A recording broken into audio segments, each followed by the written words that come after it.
السلام عليكم ورحمة الله تعالى وبركاته. مرحبا بكم مرة أخرى.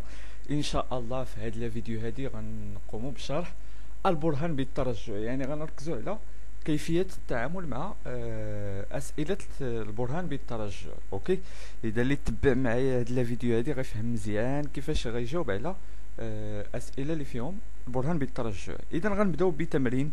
نكتب تمرين.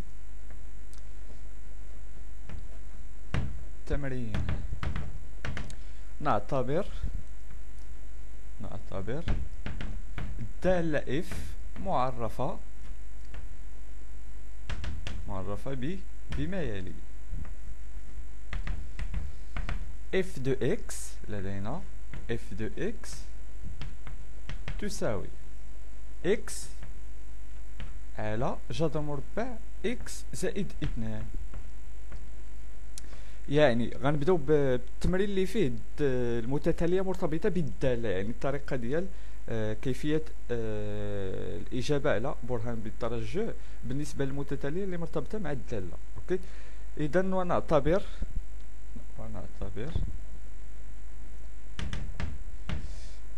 UN متتالية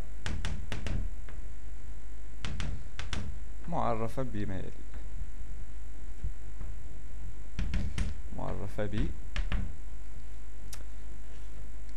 لدينا أولي صفر تساوي ناقص 1 على 2،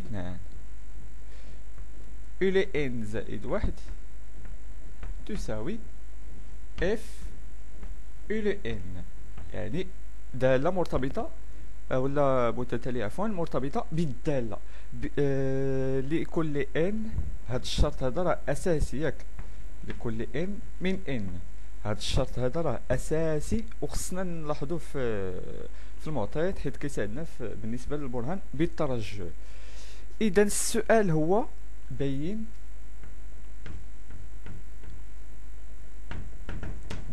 ان أولي n محصوره بين ناقص 1 و 0.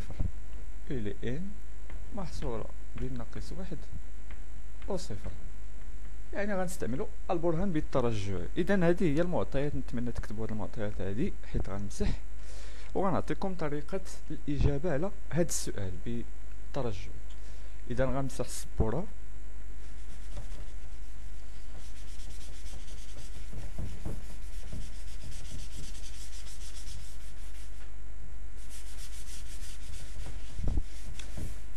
اذا لدينا الداله هي هذيك، غنعاود نكتب الدالة تساوي اكس على جذر مربع اكس زائد 2. اوكي، ولدينا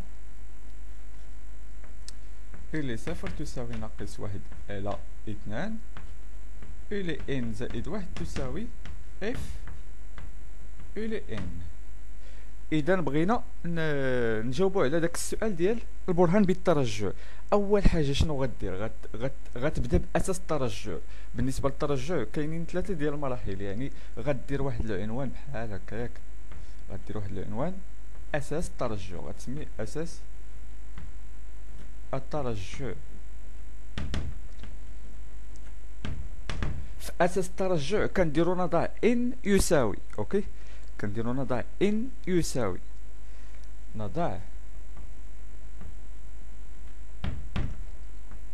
n يساوي، ولكن خصنا نعرفوا واش يساوي 1 او لا 0. عندنا هاد القضيه هادي، ياك؟ لكل n من n، الى عندك n كتبدا من 0 كدير 0 نضع n يساوي 0، الى عندك n نجمه كدير نضع n يساوي 1. ولكن حنا في السؤال ديالنا اولا في التمرين ديالنا عندنا n بلا نجمه، يعني غنبداو من 0. اشنو غدير؟ غتاخد هاد العدد هذا غدير u لي 0، غتشوف شحال كتساوي، وديك u لي 0 الا كانت محصوره بين ناقص 1 و 0 يعني فعلا عباره صحيحه. u لي 0 شحال كتساوي في المعطيات؟ هي تساوي ناقص 1 على 2. اذا ناقص 1 على 2 راه محصوره بين ناقص 1 و 0. اذا ناقص 1 على 2 راه محصوره بين ناقص 1 و 0، كنسميوها عباره صحيحة. إذا هذه هي طريقة الإجابة على أساس الترجع. أوكي، كنبداو بأساس الترجع، فرضية الترجع، نتيجة. دابا غنمشيو لفرضية الترجع.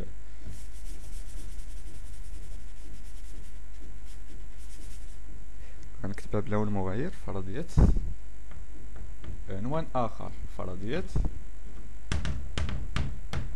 الترجع. اشنو كندير في فرضية الترجع؟ داك السؤال اللي عطاونا نجاوبو عليه كنفترضو صحيح، يعني كندير واحد النجمة بحال هكا، نفترض دائما نفس الطريقة في جميع التمارين، نفترض ان داك السؤال اللي عطاونا في التمرين غنفترضو صحيح، يعني يولي ان محصورة بين ناقص واحد وصفر. ولنبين ان بلاصة هاد يولي ان كنحط يولي ان زائد واحد، صافي. يولي ان زائد واحد خصنا نبينوها حتى هي واش محصورة بين ناقص واحد وصفر او لا. اذا هذه هي طريقة التعامل مع فرضية الترجع. اشنو غندير؟ غندير لدينا، يعني غنبدا بداك الشيء اللي افترضتو صحيح. دائما غنحط هادي لدينا ناقص واحد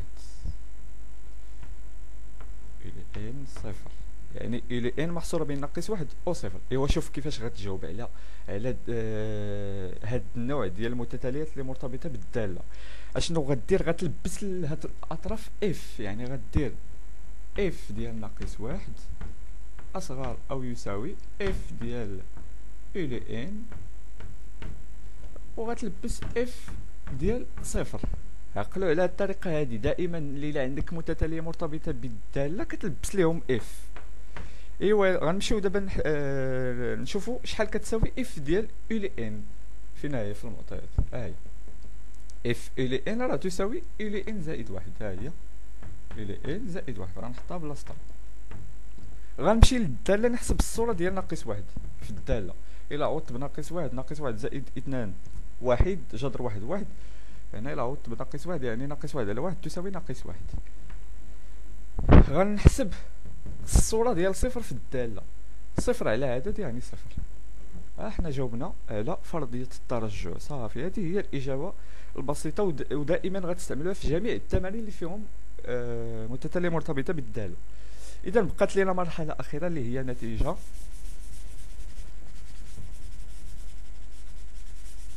اشنو غندير في نتيجة؟ غندير كوبي كولي لداك السؤال اللي عطاونا. نتيجة داك السؤال اللي عطاونا نجاوبو عليه غندير ليه كوبي كولي، يعني لكل ان من ان لدينا ناقص واحد أصغر ويساوي يولي ان أصغر ويساوي صفر، صافي. ها انت جاوبتي وحصلت على النقطة ديالك. غنديرو مثال تاني. اوكي، غنديرو مثال تاني وغنمسح السبورة.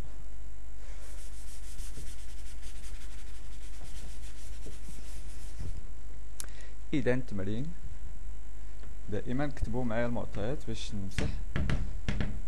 تمرين، نعتبر اف معرفة بما يلي: اف دو اكس تساوي 4x جذر اكس ناقص 3 اكس اس 2 ونعتبر المتتالية معرفة بما يلي. غنكتب مباشرة المتتالية: يولي صفر تساوي يولي ان زائد واحد تساوي اف يولي ان. هذه كتساوي 4 على 9. دائما لكل ان من ان. هذا الشرط راه خصنا ننتبهوا ليه مزيان، اساسي. اوكي، هذا الشرط اللي كيساعدنا في اساس الترجع. غنعرفوا واش غنضع ان يساوي واحدة ولا صفر من خلال هاد المعطى هذا. اذا السؤال هو بين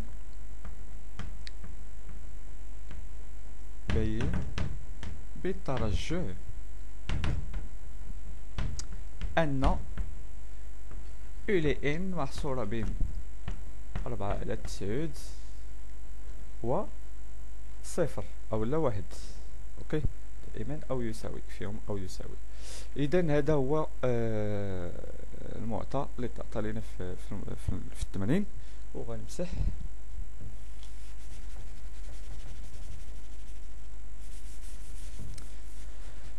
اذا غنبدا باساس الترجع. غنكتب اساس الترجع بلا مغير، يعني عنوان اساس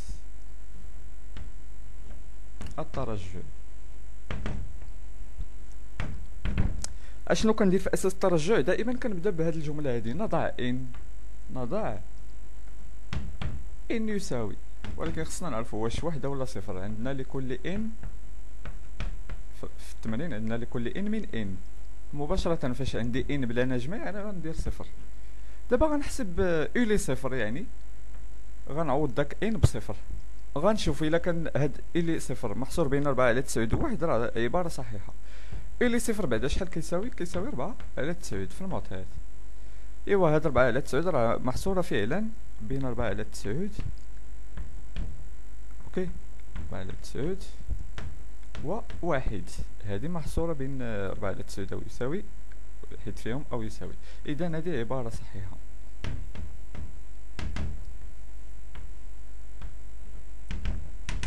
كنسميوها عباره صحيحه. ها حنا جاوبنا على اساس الترجع. غنمشيو لفرضيه الترجع.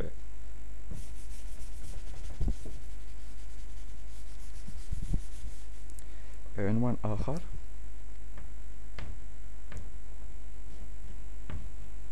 فرضيه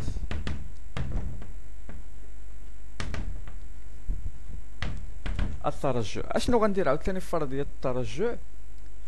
غنفترض عاوتاني داك السؤال اللي عطاونا في التمرين اللي عطاونا نجاوبوا عليه، غنفترضوا واش صحيح. دائما نفس الطريقه في جميع التمارين، يعني نفس السيستم. اذا نفترض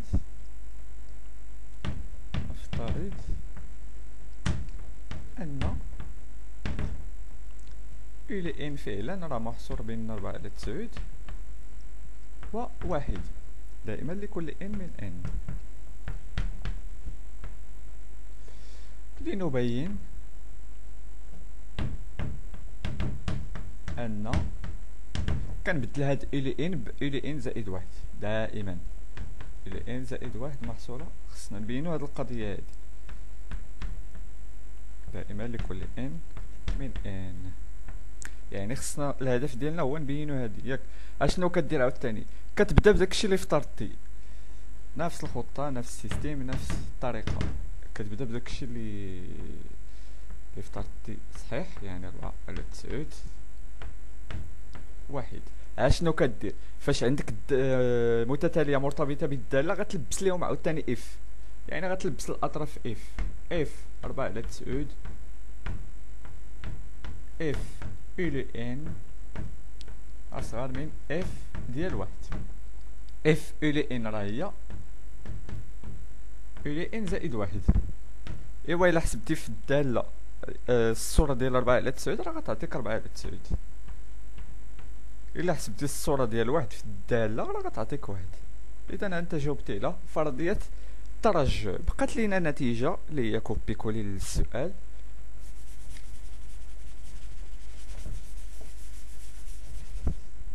اذا النتيجه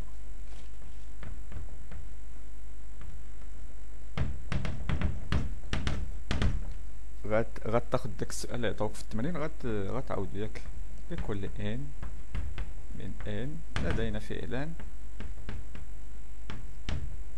الى ان محصوره بين 4 على 9 و1. اذا هذه هي طريقه الاجابه على البرهان بالترجع بالنسبه للمتتاليات اللي مرتبطين مع الداله. دابا غنشوفوا المتتاليات اللي ما مرتبطينش مع الداله. اذا غنمسح السبوره.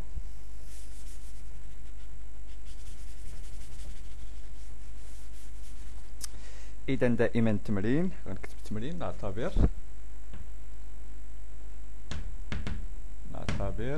الى ان معرفه بما يلي.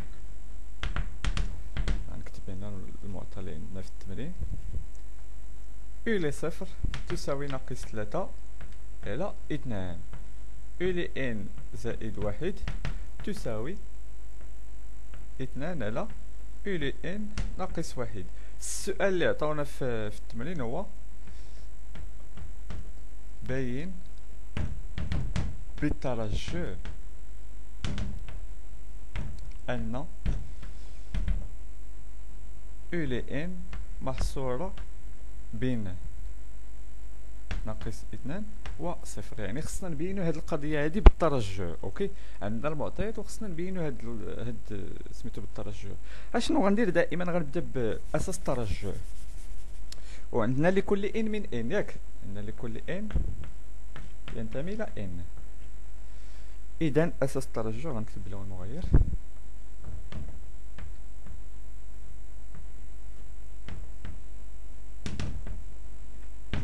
اساس الترجح. اشنو غندير عاوتاني في اساس الترجح؟ غندير نضع ان تساوي، غنشوف واش ان تساوي 1 او لا صفر. غنجي لهنا لكل ان من ان بلا نجمه، ياك يعني غنبدا من صفر، غندير صفر. غنشوف اولي صفر واش محصوره بين ناقص جوج و صفر. الا كانت فعلا محصوره بين ناقص جوج و صفر غنكتب عباره صحيحه. لدينا اولي صفر شحال كتساوي في المعطيات؟ تساوي ناقص 3 على جوج.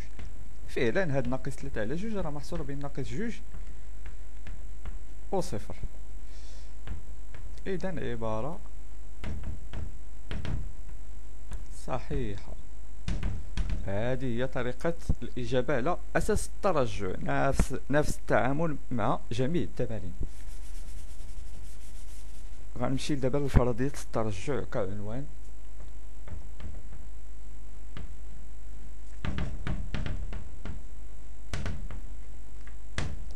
فرضية الترجح، اشنو غندير عاوتاني في فرضية الترجح؟ داك السؤال اللي عطاونا في التمرين نجاوبو عليه غنفترضو صحيح. غندير واحد نجمة بحال هكا، نفترض أن أولي ان محصورة بين ناقص 2 و صفر. اوكي، لنبين أن أولي ان زائد 1، يعني كندير بلاصة أولي ان دائما كندير أولي ان زائد 1، حتى هي خصنا نبينوها أنها محصورة بين ناقص جوج و صفر. دائما لكل ان من ان. اشنو غندير في هذه الحالة هذه؟ يعني خصني نبدا من داك الافتراض اللي افترضته صحيح وندير التأطير. يعني الهدف ديالي نوصل إلى ان زائد 1، يعني نوصل لهاد النتيجة هادي 2 على إلى ان ناقص 1. خصني نوصل لهاد التأطير هذا. دائما هذه هي طريقة التعامل مع هاد النوع هذا، ياك. غنبدا لدينا داكشي اللي افترضتو، ها هو لدينا إلى ان محصورة بين ناقص جوج و صفر. غنحاول نوصل لهاد التأطير هذا ديال إلى ان زائد 1. هذه هي الطريقة ديال التعامل مع هاد التمارين. هذه غنزيد حداها ناقص 1، غنقص منها 1. إلا نقصت منها 1 راه غنقص من الطرفين حتى هما 1. يعني زدت هنا ناقص 1 غنزيد ناقص 1 للطرفين. ناقص 1 ناقص جوج ناقص 1 شحال كتعطيني؟ ناقص 3. صفر ناقص 1 راه كتعطينا ناقص 1. اشنو غندير باش نوصل لهاد النتيجة؟ غندير المقلوب ديال هاد التعبير هذا، يعني 1 على إلى ان ناقص 1. غيتبدل الترتيب، يعني ناقص 1 هنا غتكون عندي ناقص 1 على 3. يعني درت المقلوب ديال ناقص 1. ناقص 1 المقلوب ديالو هو نيت ناقص 1، كنجيبو لهاد الطرف. ناقص 3 المقلوب ديالو هو ناقص 1 على 3. اشنو غندير باش نوصل لهاد النتيجة هادي؟ بقات لي هاديك جوج، يعني غنضرب هاد الاطراف في جوج. الا ضربت هنا في جوج راه غتعطيني جوج على هاد التعبير. يعني غنضرب هنا في جوج وغنضرب هاد الطرف في جوج غتعطيني ناقص جوج، حيت ناقص 1 في جوج كتعطيني ناقص جوج.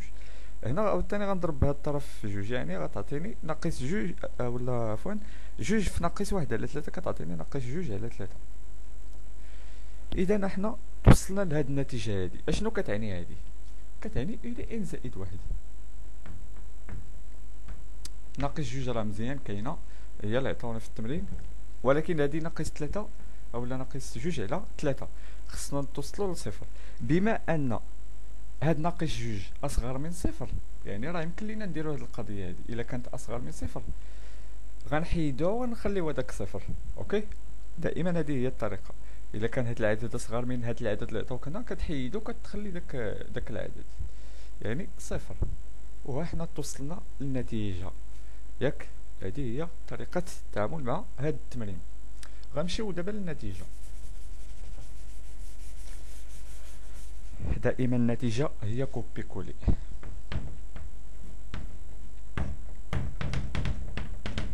لكل ان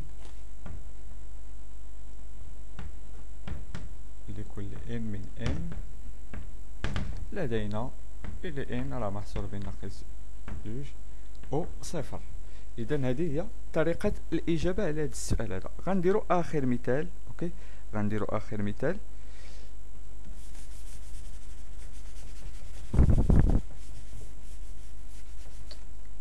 اذا نعتبر إلى ان معرفة بما يلي. عندي U لصفر تساوي واحد، إلى n زائد واحد يساوي اثنان إلى n على ثلاثة زائد جذر مربع إلى n. إذا دائما لكل n من n. هذه راه مهمة جدا. السؤال هو بين أن إلى n أكبر أو يساوي صفر. يعني خصنا نبينوها بالترجع. اشنو كتعني بعدا شي حاجة أكبر من صفر؟ يعني موجب. هاد إلى n خصنا نبينوه موجب ماشي سالب، حيت أي حاجة أكبر من صفر راه موجبة. إذا نفس السيستيم عاوتاني. غنبدا بفرضية أولا أساس الترجع.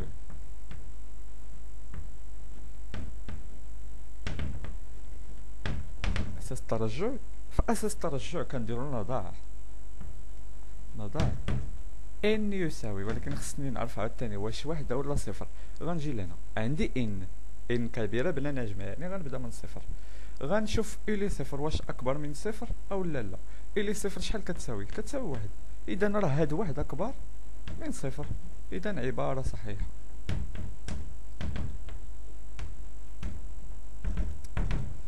اوكي، هذه هي طريقة الإجابة على أساس الترجع. غنمشيو لفرضية الترجع.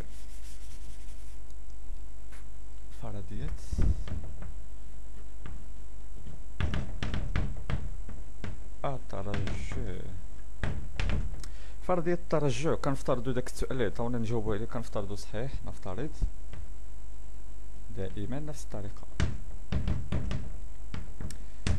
أن إلى n فعلا راه أكبر من صفر، لنبين أن إلى n زائد واحد حتى هي خصها تكون أكبر من صفر. هادي خصنا نبينوها. هادي صحيحة، افترضناها صحيحة، ولكن خصنا نبينو هادي. دابا غنجيو ل إلى n زائد واحد. خصنا نوصلو لهاد التأطير، ولكن فاش عندنا القضية أكبر من صفر يعني غنشوفو إلا كان هاد التعبير موجب.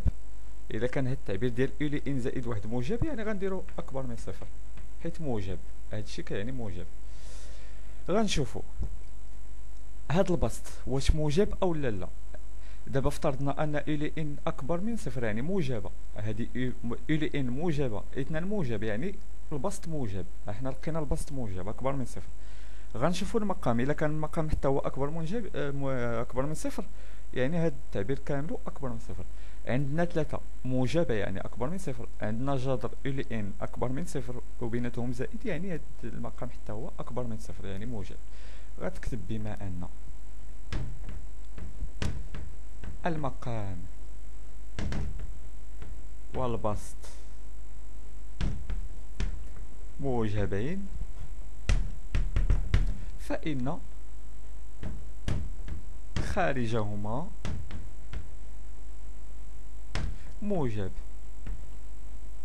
يعني عدد موجب على عدد موجب راه يساوي موجب. اوكي، ما كيعطيكش عدد سالب. يعني شنو كتعني؟ إلى n على 3 زائد جذر إلى n راه أكبر من صفر أي موجبة.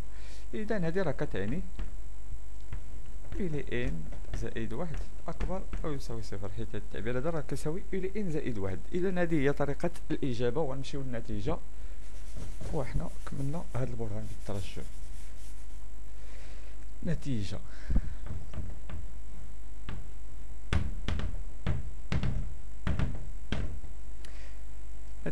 غتكوبي داك السؤال اللي عطاك.